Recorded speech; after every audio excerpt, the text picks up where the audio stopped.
Bonjour, nous vous proposons ici d'aborder les principes clés pour réaliser une enveloppe étanche à l'air. Dans tout projet de construction ou de rénovation performante, l'étanchéité à l'air de l'enveloppe doit être programmée, conçue et détaillée dans les clauses techniques, mise en œuvre avec précaution, vérifiée en cours de chantier et bien évidemment à la réception, comme cela est demandé pour les bâtiments neufs soumis à RT 2012.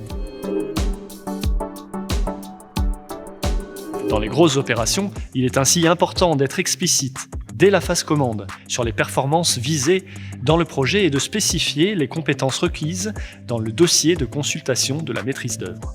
La maîtrise d'ouvrage pourra également définir une mission d'accompagnement pour le suivi de chantier par exemple.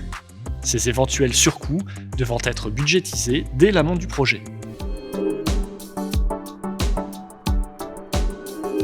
En phase conception, il conviendra à l'architecte et au bureau d'études techniques notamment de suivre certaines étapes incontournables, décrites notamment dans le guide étanchéité à l'air des bâtiments de l'ADEME.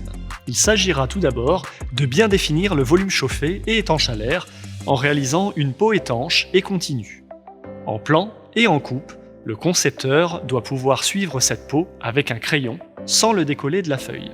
Chaque liaison entre composants doit être analysée afin de prévoir les matériaux qui assureront l'étanchéité à l'air de façon pérenne à cet endroit. Sur cet exemple de maison individuelle avec garage accolé, ce local non chauffé est exclu de l'enveloppe étanche à l'air. Le tableau électrique sera alors de préférence disposé dans l'habitation et la porte de séparation entre garage et habitation sera étanche et isolée. Il s'agira ensuite de bien identifier les liaisons complexes. Une vingtaine de points singuliers récurrents étant à traiter, avec leurs spécificités selon le mode constructif. On ne traite pas l'étanchéité à l'air de l'enveloppe de la même façon en ossature bois, maçonné ou métallique, ou bien même en ITI et en ITE.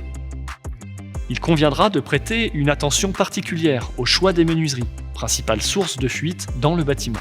On s'attardera ainsi sur l'indicateur d'étanchéité à l'air A du classement AEV, qui s'échelonne de 1 à 4 et qui doit être le plus élevé possible.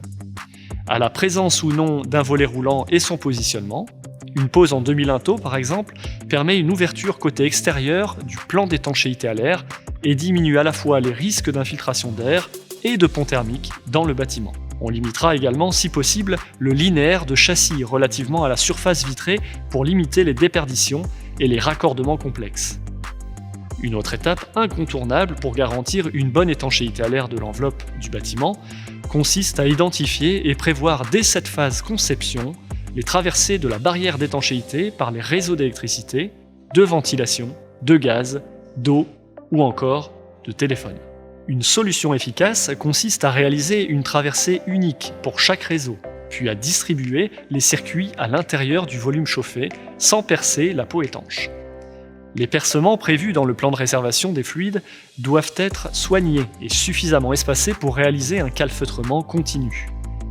Le positionnement du tableau électrique dans le volume chauffé et la mise en place de vides techniques et plénum entre le plan d'étanchéité et le nu intérieur de la construction facilite le passage des réseaux électriques et de ventilation notamment, ce qui permet de diminuer le risque de percement accidentel du plan d'étanchéité, mais aussi de dégradation des performances de l'isolant par compression. Pour faciliter la compréhension, le chiffrage et la mise en œuvre par les entreprises, l'ensemble de ces points singuliers sont à préciser dans un carnet de détails dont les éléments peuvent figurer dans le CCTP. L'usage de coupes 3D, de prototypes ou d'une maquette numérique dans le cadre d'un processus collaboratif BIM, incluant les entreprises le plus en amont possible du projet, sont autant de voies permettant d'assurer la faisabilité technique des solutions envisagées.